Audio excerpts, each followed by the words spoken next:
안녕하세요. 저는 35살이고 현재 20개월이 된 아들을 키우고 있는 가정주부입니다. 제가 이 사연을 적게 된 이유부터 말씀을 드리면 제 남편은 바람을 피웁니다. 그런데 남들처럼 밤을 지새우면서 만나는 것도 아니고 꼭두 새벽부터 나가서 만나고 있더라고요. 정말 그 모습을 보면서 황당하기도 하고 참 부지런하게도 바람을 피는구나 싶더라고요. 아마도 그래서 제가 이렇게 오랫동안 못 잡았던 것 같기도 합니다. 그리고 하필 제가 아침 잠이 많습니다. 태생적으로 원래 잠이 많았죠. 더군다나 아이를 키우면서 수면 시간이 뒤죽박죽이 되어버린 터라 남편이 출근을 하는 새벽 시간에는 거의 항상 기절 상태였습니다. 그래서 밖에서 바람을 피우는지 뭘 하고 다니는지 알 수 있는 정신이 아니었던 거죠. 그런데 이런 정신없는 상황에도 촉이라는 게 무섭긴 하더라고요. 저도 정말 뜬금 포인트에서 남편이 이상하다고 느껴졌었거든요. 그건 바로 다름 아닌 블랙박스였습니다. 블랙박스 영상을 본 건 아니었습니다. 그냥 말 그대로 블랙박스 그 자체만으로 느낌이 왔던 거죠. 왜냐하면 제 남편은 정말 결벽증에 가까울 만큼 매우 깔끔한 성격입니다.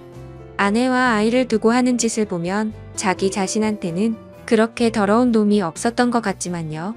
아무튼 남편이 유독 신경 쓰는 것 중 하나가 자동차 관리를 하는 거였습니다. 가끔 옆에서 지켜보면 정말 심하다 싶을 정도로 내부 청소도 자주 하고, 그렇다고 엄청 비싼 차도 아니고 평범한 차였는데 엄청 극성 맞구나 싶더라고요. 그런데 어느 날 퇴근하고 집에 오는 길에 블랙박스를 뜯어서는 가지고 왔더군요. 그 모습을 보고 저는 처음에는 고장이 나서 가져온 줄 알았고 별로 신경도 쓰지 않았죠. 그렇게 며칠 동안을 놓아둔 곳에 블랙박스가 그대로 있었습니다. 새로 달지도 않고 사지도 않았던 거죠. 한마디로 그냥 저희 차에는 블랙박스가 없었던 겁니다. 그렇게 자동차에 온갖 재정을 쏟던 사람의 차에 말이죠. 그리고 저희 아파트에는 지하 주차장이 있는데 남편은 무조건 지하에 차를 넣어야 마음이 놓인다고 했었죠. 분리수거 하는 날이나 야근하고 늦게 와서 지하 주차장이 꽉 찼을 때는 어쩔 수 없이 지상에 주차를 하고 들어와서는 지하에 주차를 할 수 있을 때까지 매시간 들락날락할 정도였습니다. 그렇게 결국 무조건 지하에 넣어놔야 안심하고는 잠을 자는 성격이죠. 이게 뭔가 앞뒤가 안 맞지 않나요? 차를 그렇게 애지중지하는 사람의 행동이라고는 볼 수가 없었고 그때부터 뭔가 이상하다는 촉이 왔었죠. 그렇게 의심을 하던 중 큰 사건이 하나 터졌습니다. 제가 새벽까지 아이 달래느라 잠을 거의 못 자서 침대에 누워 뒤척이고 있는데 옆에서 남편이 갑자기 벌떡 일어나더니 화장실도 아니고 주방으로 급하게 가더라고요. 그래서 뭐지 싶어서 시간을 봤더니 아직 출근 시간은 한참 멀었는데 도대체 뭐라는 거지 싶었습니다. 그렇게 눈을 감고 가만히 누워있는데 주방에서 고소한 냄새가 났죠. 아마도 토스트를 굽는 것 같았어요. 그러더니 어디론가 전화를 하더니 계속 먹을 걸 만들었고 15분 정도가 지난 뒤 주방에서 나와서 샤워를 하고는 출근 준비를 해서 나가더라고요. 일부러 자는 척하고 있던 저는 남편이 나가자마자 주방으로 가봤습니다. 그런데 주방에는 아무런 흔적도 없이 엄청 깨끗하게 되어 있더라고요. 내가 꿈을 꾼 건가 싶었고 황당했죠. 그래서 눈에 보이는 후라이팬을 밑바닥을 만져보니 아직 미지근하더군요. 아무런 흔적도 없는데 뭔가를 만들기는 만들었다는 거였습니다. 그날 이후 제 의심은 극도로 올라갔고 수면 패턴이 아예 바뀌어 버려서 밤에 잠을 못 잤습니다. 그래서 일부러 자는 척하면서 새벽마다 남편이 출근하는 걸 봤습니다. 밤새 안 자는 척하긴 어려웠기에 아이방에서 자는 척을 하고 남편의 인기척이 들리면 문틈으로 밖을 봤죠. 그날도 어제와 같이 일어나자마자 주방으로 가더니 커피를 타서 보온병에 넣더군요. 실루엣만 봐도 세상 신나 보였죠. 작은 소리로 콧노래를 흥얼거리면서 마치 소풍 가는 사람처럼 즐겁게 준비를 하더라고요. 그리고는 전날과 같이 뒷정리를 흔적도 없이 깔끔하게 해놓고는 출근을 했습니다. 하루 이틀이면 그러려니 했을지도 몰랐을 겁니다. 그런데 매일 새벽 5시 30분이면 기계처럼 일어나서 무언가를 열심히 만들어서 6시 정각에는 집 밖으로 나갔습니다. 남편이 9시까지 출근해야 했는데 평소에는 7시에 나갔는데 1시간이나 일찍 나갔던 거죠. 회사에서 무슨 일이라도 있나? 아니면 혹시 투잡이라도 뛰는 건가? 별의별 생각을 다 했죠. 솔직히 그때까지도 저는 제 남편을 믿었습니다. 하지만 매일같이 그런 모습을 보다 보니 의심은 나날이 커져가더라고요. 그래서 결국 저는 남편이 자는 동안 핸드폰을 뒤져봤어요. 패턴 암호는 연애 시절 그대로 쓰더군요. 근데 아무것도 없었습니다. 카톡도 회사 단체 단톡방 외에는 특이한 것도 없었고 문자나 통화 기록도 너무 깨끗했습니다. 그래서 제가 괜히 남편을 의심한 건가 착각을 하기도 했죠. 하지만 쉽사리 의심은 사그러들지 않았고 그 다음 날도 저는 아기 방에서 자는 척을 했고 남편이 나갈 때 저도 몰래 따라 나갔습니다. 남편은 지하 주차장으로 내려갔고 저는 미리 불러둔 택시를 타고서 뒤따라 가려고 기다리고 있었습니다. 그런데 택시에서 10분을 기다려도 남편의 차는 올라올 생각을 하지 않더라고요. 분명 남편이 지하 주차장으로 가는 걸 봤는데 나오지를 않더라고요. 저는 어쩔 수 없이 택시값을 계산하고 죄송하다고 하고는 서둘러 지하 주차장으로 내려가 봤죠. 혹시나 제가 찾는 게 들킬까 봐서 조심히 남편 차를 찾아봤습니다. 지하 2층으로 내려가 보니 남편의 차가 지하 주차장에 있더라고요. 멀리서 보니 시동도 켜져 있지 않고 빈 차 같더군요. 그래서 남편이 차를 안 가져갔는데 제가 못 본 사이 나갔구나 했습니다. 어쩔 수 없이 저는 다시 집으로 올라가려고 할 때였습니다. 그때 때마침 어떤 여자가 제 남편 자동차 쪽으로 점점 다가가더니 너무나 자연스럽게 제 남편 차에 타는 겁니다. 그때부터 인생에서 가장 크게 제 심장이 쿵쾅쿵쾅 뛰기 시작했습니다. 그렇게 믿으려고 애써봤건만 제 남편은 투잡을 뛰려고 일찍 일어난 게 아니었습니다. 다른 여자와 두 집 살림을 하려고 일찍 나가고 있었던 거였죠. 그렇게 한참을 다른 사람 차 사이에 숨어서 보고 있는데 너무 슬펐습니다. 당장 뛰어가서 머리채라도 잡고 싶은데 아무런 증거도 목격하지 못했기에 처량하게 지켜볼 수밖에 없었죠. 1시간가량 시동도 안 킨 자동차에 있더니 7시쯤이 되자 갑자기 시동을 걸고 차가 빠져나가더군요. 저는 곧바로 집으로 돌아와서 떨리는 마음을 진정시키면서 제 남편의 최근 행동들에 대해서 차분히 생각을 해봤습니다. 무슨 낌새가 있었나 한참을 생각했지만 남편은 가정에 충실했었거든요. 야근도 자주 안 하고 집에 일찍 들어와서 아이도 봐주고 아무런 투정 없이 집안일도 잘 도와줬습니다. 도저히 머리를 쥐어짜내도 전혀 의심할 것들이 없더라고요. 근데 그 순간 생각이 난 게 예전에 한번 저에게 카풀에 대해 말한 적이 있었습니다. 우연히 알게 됐는데 우리 동네에 직장 동료가 사는 걸 최근에 알았다고요. 그래서 기름값도 아낄 겸 카풀을 해볼까 하는데 제 의견을 물어보더군요. 그때 저는 아이를 보느라 정신이 없었기에 별로 대수롭지 않게 그 동료가 여자면 하지 말고 남자면 하라고 가볍게 말하고 넘어갔죠. 카풀이라는 게 매일같이 자동차를 함께 타고 출근하는 거라 이성끼리 눈 맞는 경우도 종종 있다고 들은 기억이 있었습니다. 그래서 남편에게 여자면 하지 말라고 분명히 말했는데 제 말을 무시하고 지금까지 그걸 하고 있었던 거였습니다. 커플이라고 확신하니 그동안 남편의 이상한 행동들이 마치 퍼즐 조각처럼 다 맞아지더군요. 블랙박스를 설치하지 않는 이유도 그렇고 자동차에 병적으로 집착하는 이유도 알겠더라고요. 결국에는 흔적 없이 깔끔하게 바람을 피우려고 그랬던 거였습니다. 다음 날도 저희 남편은 새벽에 일어나서 무언가 도둑 고양이처럼 준비하더니 6시 정각에 나갔습니다. 그 꼴을 보고 있으니 너무 황당해서 어이가 없더군요. 저는 그래서 바로 남편을 따라서 지하 주차장으로 내려갔습니다. 이번에도 자동차에 타서는 시동도 걸지 않고 그 여자를 기다리고 있더군요. 10분 정도가 지나자 어제 봤던 그 여자가 다시 왔습니다. 같이 함께 차를 타고 한참 동안 차 안에 있다가 어제처럼 7시 정각에 출발을 하더라고요. 저 여자도 참 부지런하네요. 매일 그 시간에 와서 저짓거리를 하다니. 일찍 일어나는 새가 바람도 잘 피우는 것 같네요. 이번에는 두 눈 부릅뜨고 제대로 끝까지 지켜봤습니다. 멀리서 몰래 보다 보니까 자세히 보이지는 않았지만 두 개의 동그란 머리가 하나로 뭉쳐지는 건 정확하게 보였습니다. 그냥 이건 확실하다는 확신을 줬었죠. 둘이 차 안에서 그 짓거리를 하고 다닌 거였습니다. 그걸 보는 순간 저도 모르게 화가 나서 눈이 뒤집힐 뻔했고 저도 모르게 눈물이 났습니다. 남편의 불륜이라는 걸 직접 겪어보니 분노가 머리끝까지 치밀어 오르더라고요. 그동안 남편이 제게 이상하게 대한다거나 갑자기 잘하려고 했던 상황들을 하나씩 차근차근 생각해보니 저 여자랑 차 안에서 바람을 피우느라 찔려서 그랬구나 싶은 생각에 정말 돌아버리겠더군요.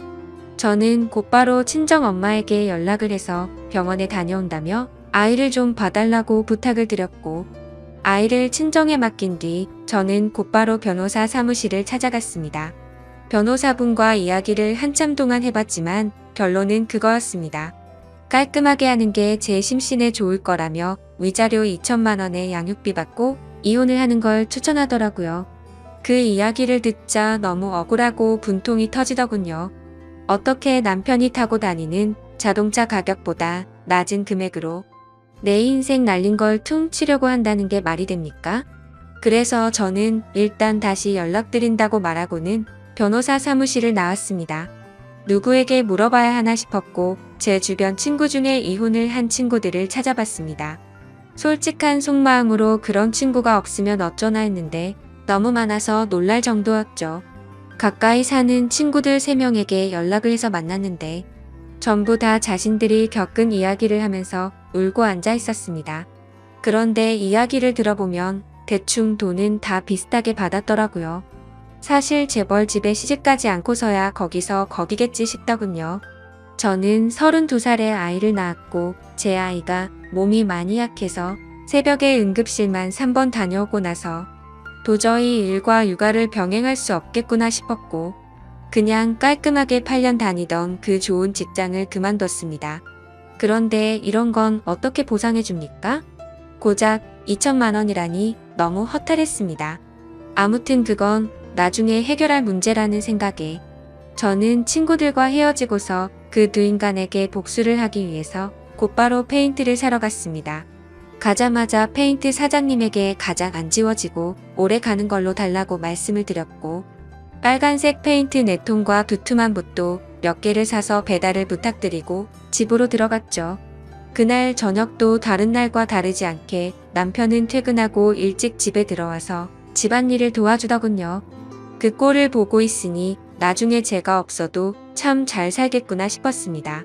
그리고 기가 막히게도 대뜸 주말에 출장이 잡혀서 갔다 온다고 하는데 속이 뻔히 보이더군요. 역겨운 마음에 욕이 튀어나올 뻔했지만 증거도 만들어야 했고 복수를 제대로 해야 한다는 생각에 겨우 참았습니다. 잠이 들 준비를 마친 뒤 남편은 인터넷으로 볼만한 영화를 찾고 있길래 무슨 영화냐고 같이 보자고 제가 은근슬쩍 찔러봤습니다. 그러자 남편은 나중에 회사에서 쉴 때 본다고 말하더군요. 그러더니 저를 위하는 척하면서 일찍 자라고 하더라고요. 웃음밖에 안 나왔습니다. 블랙박스 떼놓고 그 자리에 영화 틀어놓고 둘이서 보려는 게 눈에 뻔히 그려졌습니다. 그래서 이를 갈면서 아무렇지도 않은 척 저는 남편에게 말했죠. 자기도 일찍 일어나려면 피곤할 텐데 대충 고르고 쉬어라고 말하고는 저는 아이방으로 갔습니다. 어차피 오늘 아무리 재밌는 영화를 고르면 뭐하냐 싶었죠. 내일 내가 가서 깽판 치면 영화는 10분도 보지 못할 텐데 한심스럽더군요. 그렇게 그날 밤이 지나고 새벽이 되었습니다. 아니나 다를까 부지런하신 남편 놈은 똑같이 새벽에 일어나더니 열심히 준비를 해서 나갔고요. 저도 곧바로 엄마에게 빌린 차에 실어뒀던 고무장갑을 양손에 끼고 페인트와 붓을 빼들고 따라갔습니다. 지하 주차장에 도착하니 항상 주차하는 곳에 남편의 차가 보였습니다. 심장이 터질 듯이 떨리고 무서운 마음도 들었지만 최대한 차분히 기다렸습니다. 그러자 상간녀가 또각또각 구두 소리를 내면서 기분 좋은지 생글생글 웃으면서 차로 다가가더군요. 그렇게 그 여자가 남편 차에 타는 것까지 확인을 했습니다. 그리고 저도 페인트 뚜껑을 열어서 들었고 다른 한 손에는 휴대폰을 들고서 남편 차로 조용히 다가갔죠. 심장이 터질 것 같았고 무서웠지만 그 마음은 곧바로 분노로 바뀌었습니다. 가까이 다가가서 보니까 둘은 아주 한 몸이 되기 직전이더군요. 저는 곧바로 휴대폰으로 동영상 녹화를 하고서 주머니에서 붓을 빼들었습니다. 남편 차가 실버 색상인데 빨간 페인트를 찍어서 남편 차에다가 그대로 글자를 적기 시작했습니다. 진짜 그 순간 엄청나게 통쾌했고 페인트가 기가 막히더군요.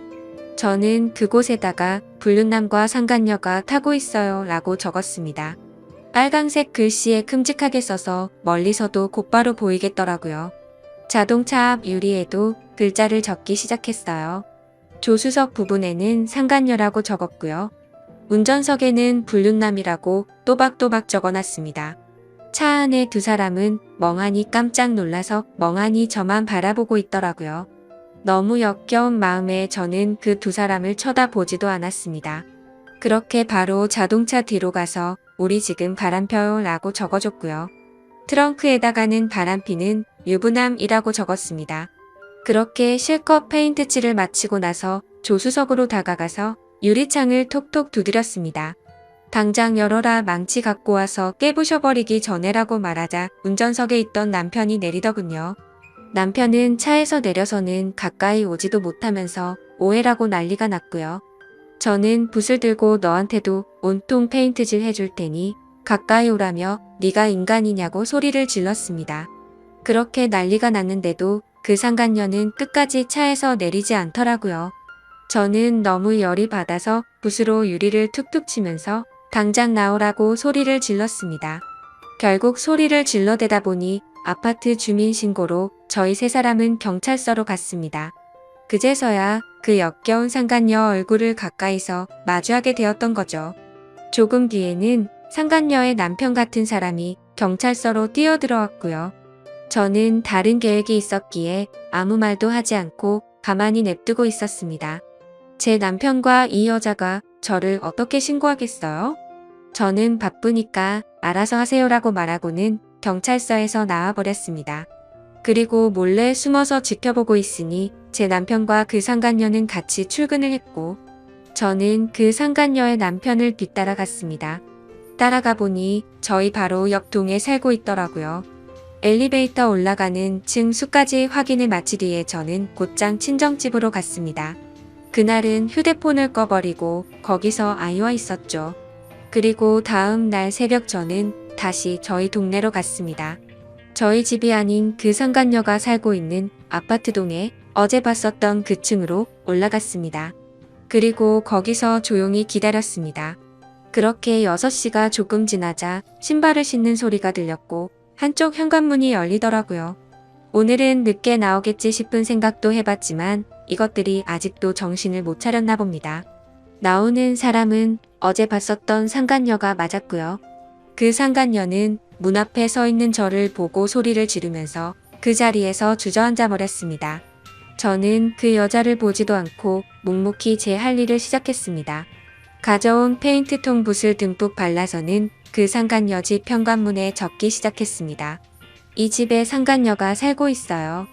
일찍 일어난 상간녀가 유부남을 꼬신다 라고 적었습니다. 그 상간녀는 소리를 지르기 시작했고 저는 아무렇지 않게 아주 태연하게 계속 글자를 적어나갔습니다. 카풀 뜯어먹는 소리, 한해 차에서 이상한 짓이라고 적고 있는데 갑자기 그 집에서 그 여자의 남편이 뛰쳐나오더라고요. 저를 보자마자 또 이 아줌마냐고 도대체 왜 그러냐고 하더군요. 남의 집에 무슨 짓거리냐며 이거 전부 다 손해배상 청구할 테니 그렇게 알라고 하더라고요. 저는 그 여자 남편한테 물어봤습니다. 아저씨, 혹시 아저씨도 아침 잠이 많으신가요? 일찍 못 일어나시죠? 라고 물었습니다. 그러자 그게 무슨 소리냐며 아침 잠하고 이 짓이랑 무슨 상관이냐며 화를 내더군요. 저는 제 핸드폰을 꺼내서 어제 녹화한 영상을 보여주면서 말했습니다. 아저씨 와이프랑 내 남편 놈이랑 꼭두 새벽마다 만나서 그렇게 부지런하게 자동차에 둘이 달라붙어서 카풀인지 뭔지 바람을 폈어요. 아저씨도 정신 차리세요. 라고 했죠. 그때 때마침 제 남편에게서 전화가 오더라고요. 전화를 받자마자 지금 어디냐고 버럭 소리를 지르더라고요. 안 그래도 열받는데 저를 또 건들더군요. 그래서 제가 한마디 했습니다. 야, 다음에는 네 차례야. 너는 회사에서 딱 기다리고 있어라. 내가 페인트통 들고 지금 바로 갈 거니까. 그 시각이 아침 7시였는데 그 여자 집 앞에서 소리를 지르고 있었습니다. 또 다시 주민 신고가 들어갔는지 곧바로 아파트 경비 직원분들이 올라왔고 저는 강제적으로 그 사람들에게 떠밀려서 엘리베이터에 올라탔습니다. 1층으로 내려가니 제 남편이 이쪽으로 뛰어오고 있더군요. 이젠 더 이상 그 자동차 안에서는 못 기다리나 봐? 라고 했더니 남편이 그러더라고요.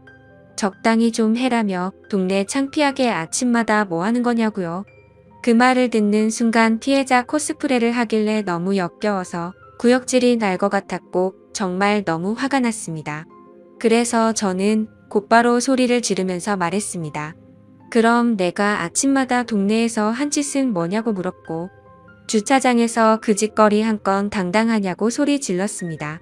그러자 남편이 제 행동이 질린다면서 제가 원하는 대로 이혼해준다며 되려 큰 소리를 치더라고요. 아무리 간통죄가 없어졌다고 해도 저렇게 당당하게 이혼을 해준다라는 소리가 나오는 게 어이가 없었습니다. 저는 더 이상 분노를 참을 수가 없었고 들고 있던 페인트붓으로 남편의 뺨을 쳐버리고 돌아서서 갔습니다. 그때부터 저는 이제 정말 무서운 게 없다는 걸 깨달았죠. 그러자 남편은 뒤에서 온갖 욕을 하면서 동네가 떠나가라 소리를 질러대더라고요. 저는 가볍게 그 말을 무시해버리고 곧바로 택시를 타고 친정집으로 갔습니다. 가서 씻고 나서 마음도 진정시킨 뒤에 본격적으로 이혼 준비를 시작했습니다. 최근에 만났었던 이혼한 친구들을 한자리에 다시 불러서 얘기를 듣는데 정말 처참하더라고요. 제가 앞으로 몇 달 뒤면 저 친구들과 같은 모습이 될 거라는 생각에 암담해졌습니다. 이제 슬슬 좀 현실이 보이더라고요. 제가 이혼을 한다는 것도 그렇고 앞으로는 혼자서 아이를 키워야 한다는 것도 이제 좀 와닿았습니다. 그리고 나서 저는 다시 변호사들을 찾아다녔습니다. 하지만 여러 곳을 다녀봤지만 현실적인 위자료 금액은 거의 비슷하더군요. 그 못된 상간녀에게 받을 수 있는 금액도 비슷했고요. 그런데 그 돈을 받는다고 해서 제가 받은 충격과 분노가 도저히 풀리지는 않을 것 같더라고요. 저는 또다시 복수를 하겠다고 각오를 다잡고 빨간 페인트를 들고서 상간녀의 회사로 찾아갔습니다. 제가 연락을 하자마자 상간녀는 총알같이 로비로 튀어나와 있더라고요. 제가 또 어떤 글자를 어디에 적을지 무서웠겠죠. 저를 보자마자 제 손을 잡고는 로비에 있는 커피숍으로 끌고 갔습니다. 테이블에 앉자마자 상간녀가 저에게 말하더군요. 자신이 저번에는 경황이 없어서 가만히 있었는데 적당히 하라고 하네요. 참는 것도 한계가 있다면서요. 그리고 왜 당신 남편은 가만두고 자신한테만 그러냐면서 합의금이든 위자료든 원하는 게 줄 테니까 자신은 좀 내버려 두라고 뻔뻔스럽게 말하더군요. 아무튼 그 여자가 그렇게 당당하게 돈 이야기를 먼저 하길래 제가 얼마나 줄 거냐고 물어봤습니다. 그러니 본인도 여기저기 알아보니 1,500이면 충분한데 2,000까지 해준다고 하더군요. 여기서도 2천만 원이라는 소리를 들으니까 갑자기 화가 확 나더라고요. 그래서 저는 내 등에 가격표라도 붙어있냐고 왜 가는 곳마다 나한테 2천만 원 거리냐고 했습니다. 내 35년 인생 가격이 고작 2천만 원이냐고 소리쳤고 그 돈은 걔나 주라고 말했습니다. 나는 내 방식대로 풀고 싶으니까 시간 없는 나 붙잡고 헛소리 짓거리지 말고 당장 네 사무실로 올라가게 앞장서라고 말했습니다. 그러자 그제서야 그 당당했던 여자가 공손해지더라고요. 제 팔을 붙잡으며 제가 잘못했어요. 제가 어떻게 하면 화가 풀리시겠어요? 라며 저에게 매달리더군요. 그래서 저는 말했습니다. 나는 배운 여자라 글을 써야만 풀려. 네 사무실에 상간녀라고 도배를 해야 풀리겠으니까 당장 앞서라고요. 그러자 상간녀는 갑자기 제 페인트통을 잡고 펑펑 울면서 제발 살려달라며 자신이 잘못했다고 하더군요. 그렇게 로비 한복판에서 그런 일이 벌어지다 보니 지나가는 사람들이 슬슬 저희 쪽으로 몰리더니 웅성거리기 시작했습니다. 그때 또다시 제 남편에게서 전화가 왔습니다. 제가 저번에 회사 간다고 질러놔서 그런지 불안했는 것 같더라고요. 전화를 받아서 말했습니다. 나 지금 너희 회사 로비였는데 네 상간녀 사무실 들렸다가 네가 있는 곳 가주겠다고 말했죠. 통화를 듣고 있던 상간녀는 이제 아주 제 페인트통을 끌어안고 펑펑 울면서 잘못했다고 살려달라고 하더군요. 주변을 둘러보니 회사 경비분들도 이제 슬슬 저에게 다가오고 있었습니다. 요즘 참 태어나서 처음으로 경비하시는 분들이 저를 무지 좋아하는 것 같더군요. 상황을 보니까 어차피 상간녀 사무실로 들어가긴 힘들어 보였습니다. 그래서 로비에서 끝장을 봐야겠다라는 생각이 들어서 사람들 다 들으라는 듯 큰 소리로 말했습니다. 바람은 네가 내 남편이랑 폈는데 내가 왜 용서를 해야 하냐며. 내 20개월 된 아들 인생은 앞으로 어쩔 거냐고 소리쳤습니다. 내 아들은 앞으로 지 아빠도 편하게 못 보는데 그건 어떻게 할 거고. 한 가정을 처참하게 부숴놓고 말로만 미안하다고 하면 끝이냐고. 미안하면 당장 꿇어서 제대로 사과하라고 했죠. 그러자 사람들이 너무 많이 모여서 그 여자도 눈치가 보이는지 망설이고 있더군요. 그래서 저는 그 여자에게 다가가서 끌어안고 있는 페인트통 뚜껑을 확 열어버렸습니다. 그럼 그냥 여기에다가 글씨 써준다고 말하자. 곧장 바로 무릎을 꿇으며 펑펑 울며 잘못했다고 싹싹 빌었습니다. 사람들은 그 모습을 보며 웅성거렸고 사진도 찍기 시작하더라고요. 그때 때마침 제 남편도 뛰어와서는 회사까지 찾아와서 이러는 건 다 불법이라고 말하더군요. 그래서 저도 곧바로 말했습니다. 이게 불법이면 니네 둘이서 바람핀 건 간통죄 없어져서 불법 아닌 것 같냐고. 내가 벌금 다 낼 테니까 내가 불법을 저지르던 말던 넌 네 앞날이나 신경 쓰라고 했죠. 그리고 지금 당장 네 사무실 올라갈 거니까 나한테 이래라 저래라 하지 말라고 했습니다. 그러자 남편 놈도 곧바로 제게 미안하다면서 제발 화풀라고 굽신거리기 시작하더군요.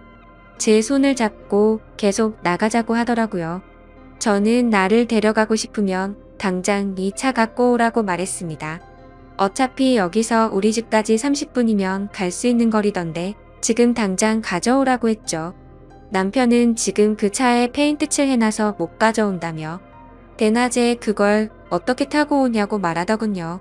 그래서 저는 새벽에 거기서 그 짓거리 하는 건 괜찮냐고 되물었고 난 2번 말하지 않는다며 지금 당장 차 가지러 안 가면 나는 여기 로비에다가 네가 저 상간녀랑 한 짓 다 적을 거니까 당장 선택하라고 말했습니다. 그러자 도저히 답이 없는 걸 알았는지 남편이 차를 가지고 오겠다며 조금만 기다리라며 허겁지겁 뛰어나가더군요. 저는 아무렇지 않게 태연하게 아까 있었던 커피숍에 앉아서 다시 상간녀를 불러서 내 남편이 새벽마다 타다 준 그 커피보다 맛있는 걸로 좀 시켜보라고 말하고는 가만히 앉아서 그렇게 남편을 기다렸습니다. 1시간 동안 기다리니까 남편은 결국 그 차를 끌고 왔더군요. 주차되어 있는 거리로 나가보니 주변에 있던 모든 사람들이 다 차를 쳐다보긴 하는데 통쾌하더라고요.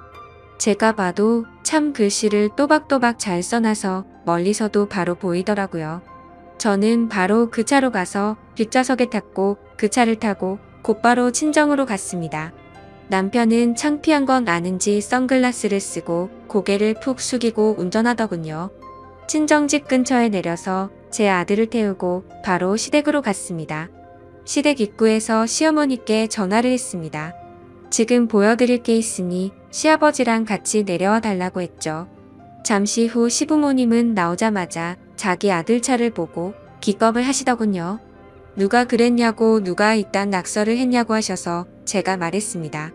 어머님 바람은 어머님 아들이 이 차 안에서 피웠고요.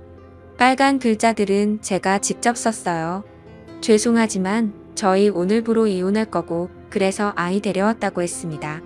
이제 손주 잘 키워주시면 된다고 말씀드리자 시어머니는 저에게 소리를 지르며 모성애도 없는 년이 지 남편 잠깐 한눈 판 걸로 이 난리를 피냐고 하더군요.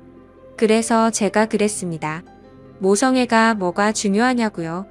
애 키우려면 돈이 있어야 하는데 이 무능한 남자가 양육비를 주겠냐고 물어봤고, 세상 믿을 사람이 없어서 새벽마다 여자의 환장해서 바람 피운 짐승놈을 믿겠냐고 말했습니다. 앞으로 제가 직장 구해서 양육비도 제가 드릴 테니까. 어머님은 손주 잘 키워달라고 말하고는 뒤돌아서 걸어갔습니다. 그러자 뒤에서 시어머니는 소리를 지르면서 온갖 욕을 하시더라고요. 주변을 둘러보니 동네 주민들도 나와서 남편 자동차를 구경하는데 참 이게 뭔가 싶었습니다. 그렇게 저는 택시를 타고 친정으로 가는 동안 정말 많이 울었습니다. 저렇게 한풀이를 하고 당당한 척을 했어도 전혀 괜찮지 않았고 너무 힘들었거든요. 제 아이 걱정도 많이 됐지만 저는 어쩔 수 없이 참아야 했습니다. 아이를 위해서라도 제가 돈을 벌어야 했고 그 누구도 믿을 수가 없었기 때문이었죠. 그렇게 저희는 결국 법적으로 이제 남남이 되었고 이혼 서류에 도장을 찍었습니다. 그리고 가장 걱정했던 아이 문제는 잘 해결되었어요. 시댁에서 3일 만에 전화가 오더라고요. 아이 데려가라면서 도저히 안 되겠다고 힘들다고 하시더군요. 남편도 저에게 아이 데려가라고 했고 친권과 양육권 포기 각서받고 다시 데려왔습니다. 그래서 제 아이는 친정에서 엄마가 잘 돌봐주시고 계시고 전 남편에게 받은 양육비에 제 월급까지 엄마에게 드리고 있습니다.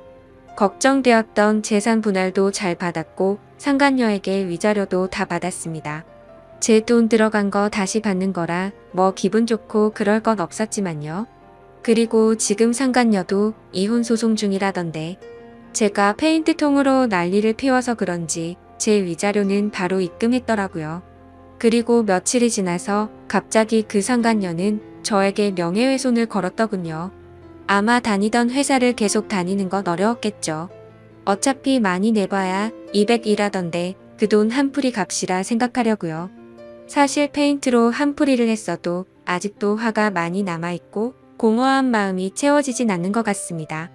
아무튼 앞으로 제 아들만을 위해서 열심히 일하고 잘 살아보려고 합니다. 부디 다른 분들은 저처럼 이런 마음, 아픈 일이 생기지 않으셨으면 좋겠습니다. 감사합니다. 안녕하세요. 저는 30대 초반의 남자입니다. 지금부터 들려드릴 이야기는 어떻게 보면 많은 분들에게 손가락질을 받을 수도 있지만 제가 생각하기에는 나라마다의 문화가 다르기에 무조건적인 잘못된 만남은 아니라고 생각합니다. 단도직입적으로 말씀드리면 저는 제 사촌 누나를 이 세상 누구보다도 많이 사랑합니다. 단순히 어린 마음으로 순간의 감정으로 쉽게 빠져든 게 아니라 제 목숨을 바칠 수 있을 만큼 사랑하고 있죠. 참 아이러니합니다. 어떤 나라는 사촌 간의 결혼이 가능한 곳도 있는데 우리나라에서는 이런 만남과 결혼이 결코 일어날 수 없는 일이라고 하니 말이죠. 그렇다고 처음부터 무턱대고 사촌 누나와 사랑에 빠져버린 건 절대로 아니었습니다. 정말 세상에서 일어나는 많은 사연들을 보면서 어떻게 저런 일이 있을까 싶었지만 그런 말도 안 되는 일이 저에게도 결국 일어나고 말았던 거죠. 부디 제 사연을 읽어주시면서 무조건적인 잘못된 만남이라고 지적하기보다는 보다 나은 방법을 알려주시거나 부디 긍정적인 시선으로 바라봐 주셨으면 좋겠습니다. 왜냐하면 굳이 저를 질타하지 않으셔도 저는 충분히 많이 힘들기 때문입니다. 저는 어릴 때부터 외가댁 식구들은 자주 만나지는 않았지만 친가댁에 있는 둘째 고모네와는 유독 가까웠고 사촌들 간의 우애가 깊었습니다. 둘째 고모가 저희 아버지와 어릴 때부터 너무 잘 지내왔기에 그런 환경이 조성되었던 거죠. 아무튼 둘째 고모네는 고모부께서 외국에서 사업을 크게 하셨기에 형편이 아주 좋았습니다. 그래서 여름 휴가나 겨울 휴가 때 항상 저희 집으로 딸들을 데리고 오시곤 했었죠. 그것도 잠깐 와서 며칠 정도를 지내고 가는 수준이 아니었고 한번 내려오면 방학 기간이 끝날 때까지 오랜 시간을 머물고는 했었습니다. 그때는 그런 방문이 좋기도 하면서도 정말 싫기도 했었습니다. 어린 나이에 혼자 놀지 않아서 좋기는 했지만 TV를 보려고 할 때면 박 터지게 싸우고 그랬기 때문이죠. 심지어 저는 외동 아들이어서 혼자였는데 고모네 딸은 3명이었습니다. 첫째 누나는 저보다 2살이 많았고 나머지 동생 둘은 저와 동갑과 2살 아래였었죠. 그래서 같이 친하게 잘 놀다가도 막상 싸우기만 하면 저 혼자 3명에게 둘러싸여서 엄청 울었던 기억이 나네요. 그리고 첫째 누나가 저보다 나이도 많았었고 그때 당시에는 누나가 저보다 키도 컸고 힘도 강했기 때문에 저는 말 한마디 대꾸도 할 수가 없었고 억울한 감정이 많이 들었습니다. 어떻게 보면 집주인이 손님한테 안방을 빼앗겨 버린 그런 기분이었던 것 같네요. 아무튼 그렇게 몇 년 동안을 고모네 식구들한테 당하다 보니 저는 너무 짜증이 났었습니다. 학교를 다닐 때는 충분한 시간이 주어지지 않아서 실컷 놀지 못하다가 방학에 실컷 놀려고 하면 고모네가 와서 사촌들에게 제 놀이수단을 모든 걸 빼앗겼기 때문이었죠. 지금 생각해보면 그때는 제가 사촌 누나보다 키가 커지고 힘이 강해지면 꼭 복수하리라고 이를 갈았던 것 같습니다. 그만큼 사촌 누나에 대한 증오와 분노심이 컸었던 거죠. 그런데 결국에는 제 바램과 달리 그런 복수는 이루어질 수가 없었습니다. 왜냐하면 그렇게 친하게 지내던 고모네는 고모부와의 상의 끝에 미국으로 이민을 가기로 했기 때문이었죠. 그렇게 저는 나름대로 평화를 쟁취하게 되었고 나이가 들어갈수록 그런 기억들은 희미해져 갔습니다. 물론 몇 년 동안 친남매들처럼 아주 가깝게 지냈었기 때문에 한 번씩은 연락을 주고받고는 했었죠. 하지만 고모네 첫째 딸인 사촌 누나와는 단 한 통의 연락도 주고받지 않았습니다. 왜냐하면 어릴 때 증오심이 쉽게 가시지 않아서 그랬던 건 아니었고 사촌 누나는 이민을 가서도 혼자서 어린 나이에 독립을 하게 되었고 자취를 했었다고 하더라고요. 그래서 굳이 따로 사촌 누나에게 연락하고 싶은 생각도 없었기에 자연스럽게 연락을 주고받지 않았던 거죠. 아무튼 그렇게 어릴 때 있었던 모든 기억들이 희미해질 만큼 시간이 흘렀고 저는 20살이 되었습니다. 남들과 다르지 않게 평범한 삶을 택하게 되었기에 그저 그런 평범한 4년제 대학교를 들어가게 되었죠. 삶이 미지근했던 저는 1년 동안은 대학 생활을 대충 어슬렁어슬렁 다녔습니다. 그러고서 빠르지도 느리지도 않게 곧바로 군대를 다녀왔습니다. 군대에서 지내다 보니 제 인생에 대한 회의감이 절실하게 느껴졌고 저는 곧바로 편입을 위해 재수를 하게 되었죠. 다른 사람들은 저녁 이후에 대부분 군대에서 보낸 시간을 보상받는다는 명목하에 사람들끼리 어울려서 술을 마시고 흥청망청 놀 시간에 저는 그러지 않았습니다.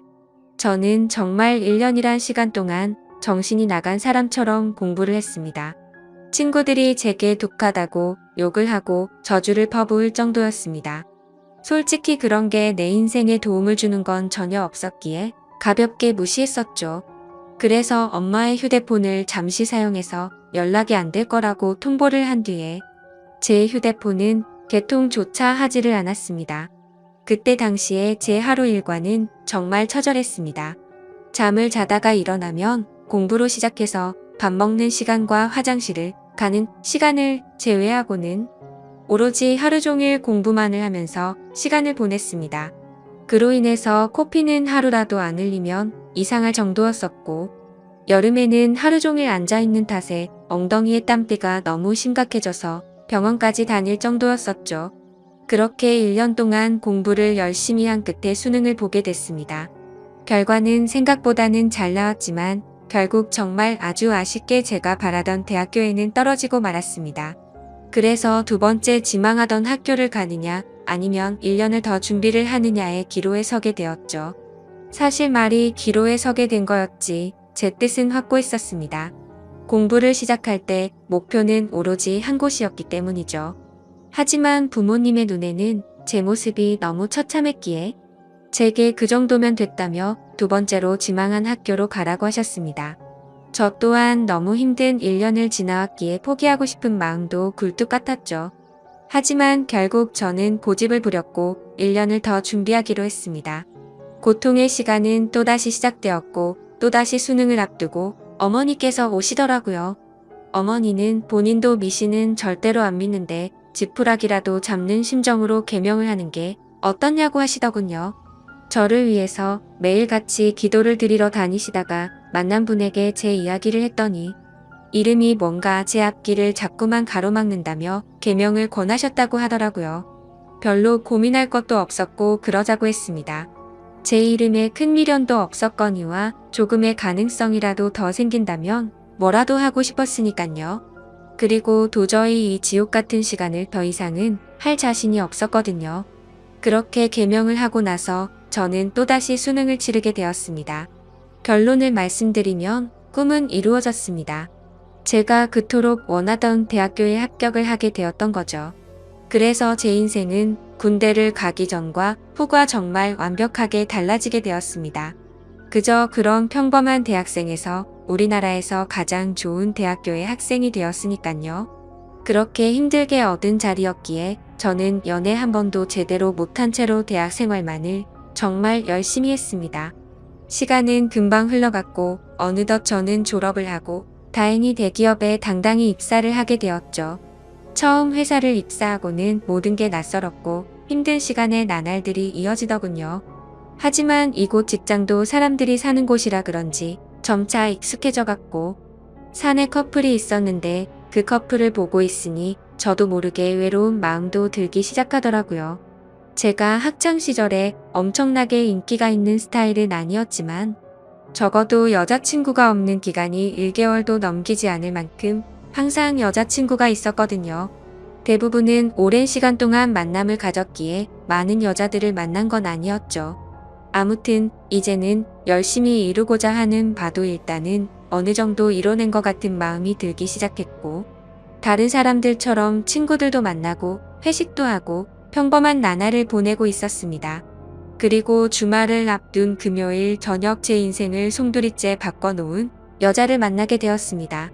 그날은 모처럼 회사를 마치고 친구들과 강남에 있는 술집에서 자리를 가졌고 술에 취한 나머지 평소에 거들떠도 보지 않던 감성 주점의 술집으로 향했습니다.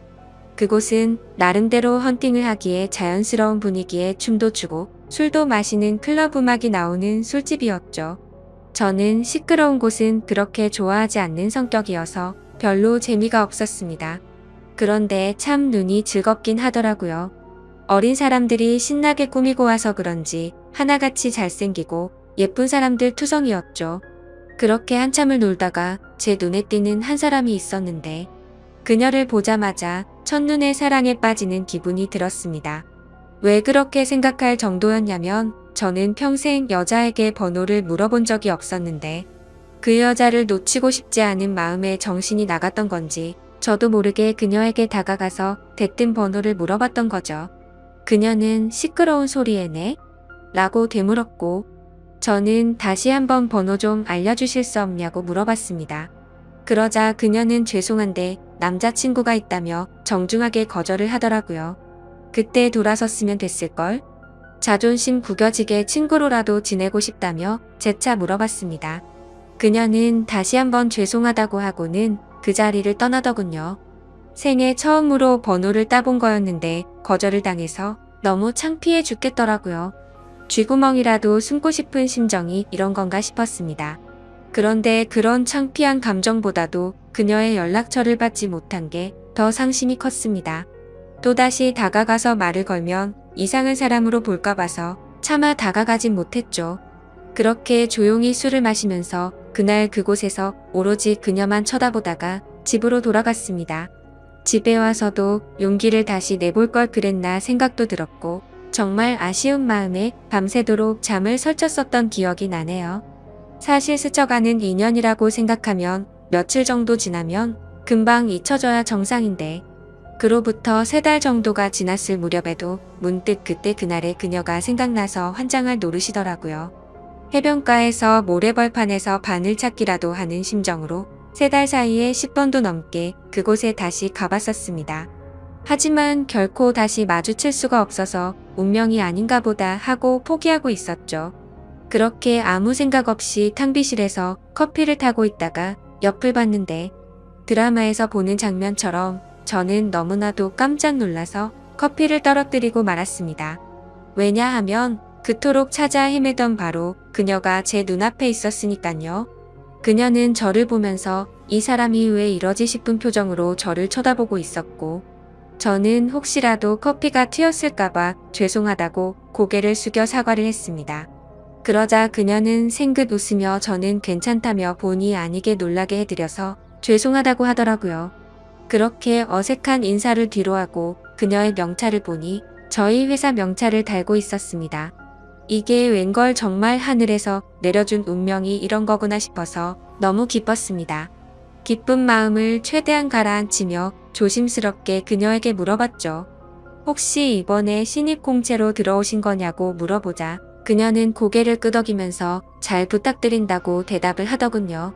다행스럽게도 몇 달 전 제가 번호를 물어본 사람인 건 전혀 모르는 눈치더라고요. 저는 그 순간 이 모든 상황이 너무 꿈만 같았고 제가 그녀로 인해 고민하는 걸 상담해주던 친구에게 곧바로 전화를 걸어서 자초지종을 설명해줬습니다. 친구의 반응도 어떻게 그런 일이 있을 수가 있냐며 말도 안 된다고 말하면서 놀라더라고요. 아무튼 그날 이후로는 회사에 출근하는 발걸음이 그렇게 행복할 수가 없었습니다. 그리고 그와 동시에 슬픈 마음도 쉽게 가시지가 않았죠. 왜냐하면 그녀의 손에는 커플링으로 보이는 반지가 끼어져 있었고 그동안 멍청하게 잊고 지냈던 생각이 들었습니다. 그녀는 제게 남자친구가 있었다고 한 사실이었죠. 사실 기억을 못하지는 않았지만 연락처를 달라고 하면 대충 거절하려고 남자친구가 있다고 거짓으로 대답하는 그런 거라고 믿고 싶었던 것 같습니다. 그렇게 또다시 저는 그때 감성 주점에서 멀리서 쳐다만 보고 있던 제 자신을 또 보고 있는 기분이었죠. 그때 그런 생각이 들었습니다. 골키퍼가 있다고 골이 안 들어가나? 결혼을 한 것도 아니고 법적으로 문제가 되는 것도 아닌데 최선을 다해보자 싶더라고요. 저에게는 끈기와 노력이라는 제 자부심이 있었기에 그때부터 또다시 저는 불타올랐습니다. 하지만 도가 지나친 관심과 행동은 최대한 지양하였고 업무를 핑계 삼아서 가끔씩 찾아가서 업무에 대해 물어보면서 은근슬쩍 제 존재를 각인시켰습니다. 그렇게 시간은 천천히 흘러갔고 그러던 중 부서 간의 회식 자리가 잡혔습니다. 그토록 기다리던 시간이었는데 드디어 기회가 왔구나 싶어서 기분이 좋았죠. 며칠 뒤 회식이 있는 날 저는 정신을 바짝 차리고 술을 마셨고 그녀와의 사이를 더욱 가깝게 하기 위해서 최선을 다해 빈틈을 노리고 있었죠.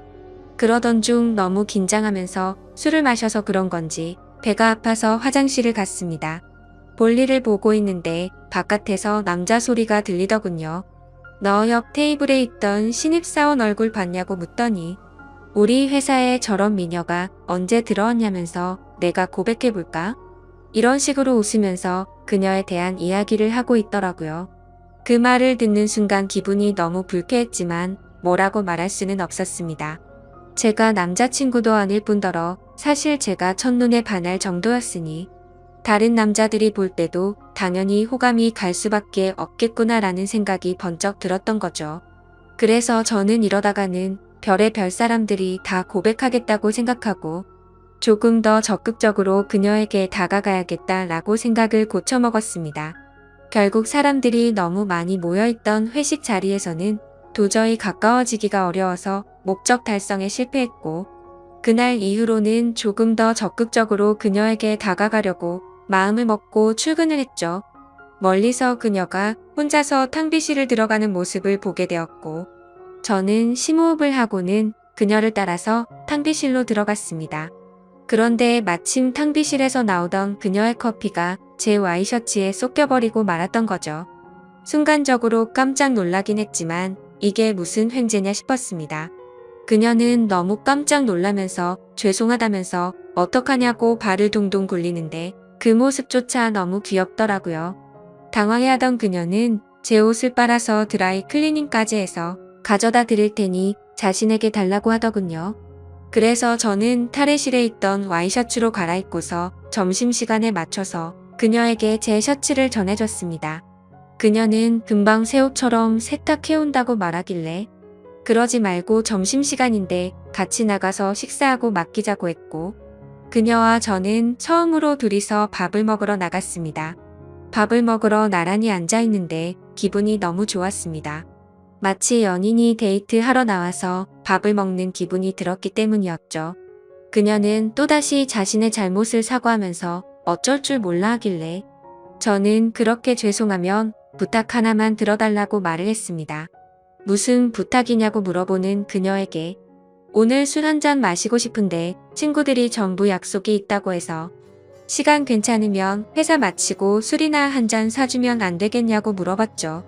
그녀는 잠깐 망설이더니 제 생각을 아는지 모르는지 알겠다면서 그러겠다고 대답을 하더라고요.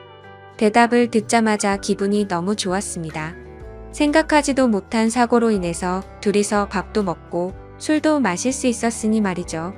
그렇게 그녀와의 단둘이서 먹는 첫 식사를 끝마치고 같이 세탁소에 들려서 옷을 맡기고는 퇴근 후 다시 그녀와 단둘이서 만났습니다. 그녀에게 배고프지 않냐며 뭘 좋아하냐고 물어보자 제가 먹고 싶은 곳으로 가자고 대답을 하더군요. 그래서 어디로 갈지 고민하는 척을 했지만 사실 이미 그녀와 갈 곳은 정해져 있었습니다. 회사 근처에 자리하고 있는 고급스럽고 조용한 술집인데 분위기가 너무 좋아서 주말에는 예약도 안 되고 줄을 서야지 겨우 자리를 잡을 수 있을 정도로 인기가 많은 곳이었죠. 그날은 평일이었기에 저는 둘이서 조용히 있기 위해 조용한 창가 쪽으로 미리 예약을 해두었지만 괜히 그녀에게 제 속이 보일까 봐서 종업원에게 자리가 없는 척 그곳으로 안내해달라고 미리 부탁을 해두었습니다. 그녀와 저는 술집으로 들어갔고 카운터에 있던 종업원은 제가 말했던 색상의 넥타이를 보고는 저와 서로 눈빛으로 신호를 주고받았고 미리 약속해두었던 창가 쪽에 제일 조용한 곳으로 다리를 안내해주더군요. 그녀는 자리에 앉자마자 이렇게 좋은 곳은 한국 들어오고서 처음 와본다며 좋아하더라고요. 그 말을 듣고 한국에서 지낸 게 아니냐고 물어보자 이민을 가서 학창시절을 다 미국에서 보냈다고 대답을 했고 이 회사에 입사를 하기 위해서 몇 달 전에 한국으로 들어온 거라고 말하더군요. 그래서 굳이 왜 미국에서 회사를 다니지 않고 우리나라로 들어온 거냐고 물어보자 오랫동안 미국 생활을 했는데 본인은 우리나라에서 살고 싶었다고 하더라고요. 그렇게 저는 두근거리는 마음을 최대한 드러내지 않으면서 자연스러운 대화를 이어갔고 술이 점점 취해가게 되자 그녀와 저는 서로가 농담도 주고 받을 정도로 점점 가까워지고 있었습니다. 그러다가 저는 술 기운을 빌려서 그녀에게 적극적인 자세로 물어봤죠. 손에 낀 반지는 커플링인 것 같은데 한국에 들어온 지 얼마 안 됐을 텐데 남자친구는 한국에 있는 건지 미국에 있는 건지 물어봤습니다. 그녀는 손가락에 있는 반지를 만지더니 웃으면서 대답했습니다. 이거 미국에서 저희 아버지가 선물해 준 거라고 하더라고요. 그러면서 한국 와서 남자들이 너무 많이 말을 걸어서 귀찮은 마음에 이 손가락에 끼고 있었던 거라고 대답하더군요. 그 순간 천국에 있으면 이런 기분인 건가 싶으면서 구름에 앉은 것처럼 기분이 좋았습니다. 그동안 가장 마음에 걸렸던 게 그녀의 남자친구였는데 사실은 남자친구가 없다라고 하는 순간 모든 걱정이 눈 녹듯이 사라지게 된 거죠. 저는 그녀에게 조금 더 다가가고 싶은 마음은 굴뚝 같았지만 아무래도 수많은 남자들이 이런 모습을 보였을 테니 저는 그러지 않으려고 조심했습니다. 그런 모습이 그녀의 호기심을 자극시켰던 건지 약간은 무뚝뚝하게 행동하는 저에게 그녀는 관심을 갖기 시작했는지 제게도 질문을 하더라고요. 선배님은 여자친구 혹시 있으세요? 라고 물어봐서 저는 없다고 대답을 했죠. 그러자 그녀는 그러시구나 대답을 하는데 약간은 입꼬리가 올라가는 모습을 보았습니다. 뭔가 순간적으로 그녀도 내게 관심이 있을 수도 있겠구나 싶더라고요. 그때부터 들뜬 기분으로 소주 대신 위스키도 괜찮냐고 그녀에게 물어봤고 곧바로 위스키를 마시기 시작했습니다. 제 인생에서 제 돈 주고 마시는 가장 비싼 위스키여서 그런지 술이 정말 술술 넘어오는데 취기도 엄청 빨리 올라오더라고요. 그래서 저도 모르게 그동안 있었던 모든 일들에 대해서 그녀에게 모두 밝히고 말았습니다. 몇 달 전 우연히 만나서 첫눈에 반하게 되었다는 사실부터 시작해서 너무 성급하게 말을 걸었던 게 후회돼서 몇 달 동안 그곳에 찾아간 것도 이야기했고 회사에서 처음 만난 순간부터 너무 꿈만 같아서 오늘 이렇게 술을 마시러 오는 순간까지 이 모든 것들이 기적인 것만 같고 행복하다고 제 진심을 담아서 고백했습니다. 혹시라도 무슨 스토커처럼 생각하지는 않을까 걱정을 하고 있었는데 그녀는 제 진심을 알아준 건지 조용히 제 눈을 바라보면서 손을 꼭 잡아주더라고요. 그렇게 그녀와 저는 서로의 마음을 확인한 뒤로 연애를 시작하게 되었습니다. 회사에서는 평범한 직장 동료처럼 남들은 모르게 사내 연애를 했고 퇴근을 하면 세상 어느 커플도 부럽지 않은 행복한 커플로 지내고 있었죠. 그녀와 저는 만남을 이어간 지 6개월이라는 시간이 눈 깜짝할 사이에 훌쩍 지나가 버렸는데 날이 갈수록 저희 둘의 사랑은 점점 커져갔고 더 늦기 전에 가정을 이루자고 이야기가 오고 가고 있었을 때였습니다. 행복한 순간이 한순간 불행한 순간으로 팔바꿈되는 사건이 일어나게 되었죠. 어느 날 주말 아침 일찍부터 부모님께서 분주하시더니 제게 장을 보러 가자고 하더라고요. 저는 별다른 생각 없이 부모님을 모시고 장을 보았고 오늘 무슨 일 있냐며 도대체 왜 이렇게 음식을 많이 하냐고 여쭤보았죠. 아버지는 미국에 갔던 고모네 식구들이 다 같이 한국에 들어와서 오늘 저녁에 집으로 온다고 말하셨죠. 저는 순간 어릴 때 기억이 스치듯 생각이 났고 갑자기 다들 어떻게 지내는지 궁금하더라고요. 다들 잘 지내고 있냐고 여쭤봤더니 고모부 사업이 힘들어지셔서 그렇게 잘 지내진 못한 것 같다고 하시더군요. 그래서 몇 년 동안 서로 연락도 주고받지 않다가 며칠 전에 한국에 들어온다고 고모가 연락이 온 거라고 하셨죠. 아무튼 그렇게 장을 보고 나서 그동안 얼마나 바뀌었을지 궁금한 마음에 설레는 마음으로 기다리고 있었습니다. 비록 15년 가까운 시간을 한 번도 보지는 못했지만 어릴 때 기억은 어렴풋이 남아 있었으니 말이죠. 그렇게 한참을 기다리다 보니 벨이 울려 퍼졌고 고모부와 고모 그리고 3명의 딸이 들어왔습니다. 그런데 그 순간 저는 망치로 얻어맞은 것처럼 온몸이 굳어버리고 말았습니다. 그리고 마주하고 있던 한 명의 여자도 눈이 동그랗게 떠져서는 저를 바라보고 있었죠.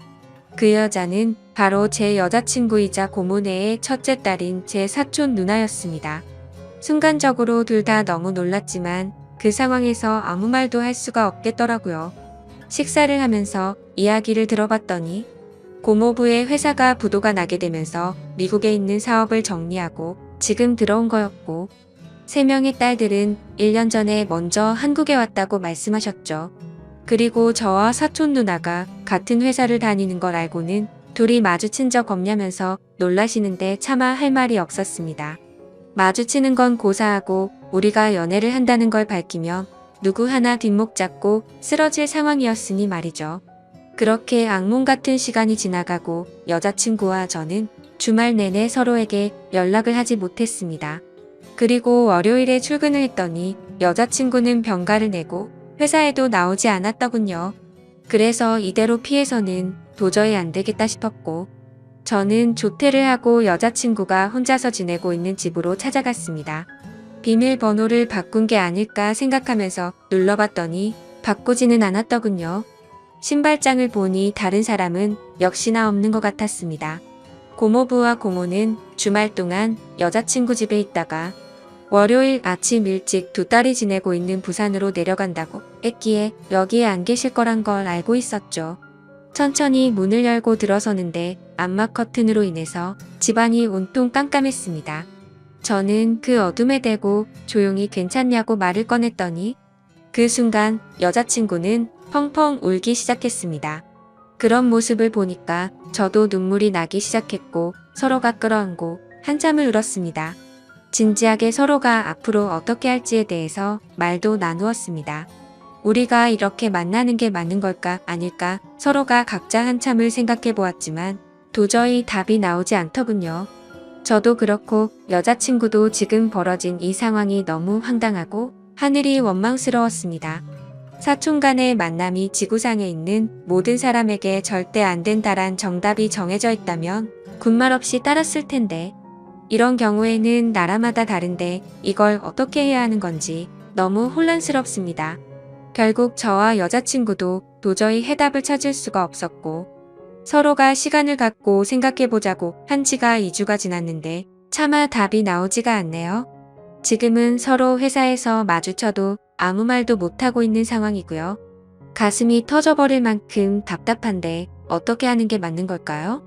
솔직히 저는 그녀를 너무 많이 사랑하고 제 목숨도 바칠 수 있기 때문에 부모님께는 너무 죄송스럽지만 여자친구와 저와의 사이를 모두에게 비밀로 하고 아무도 모르는 다른 나라로 이민을 가서 행복하게 살고 싶습니다.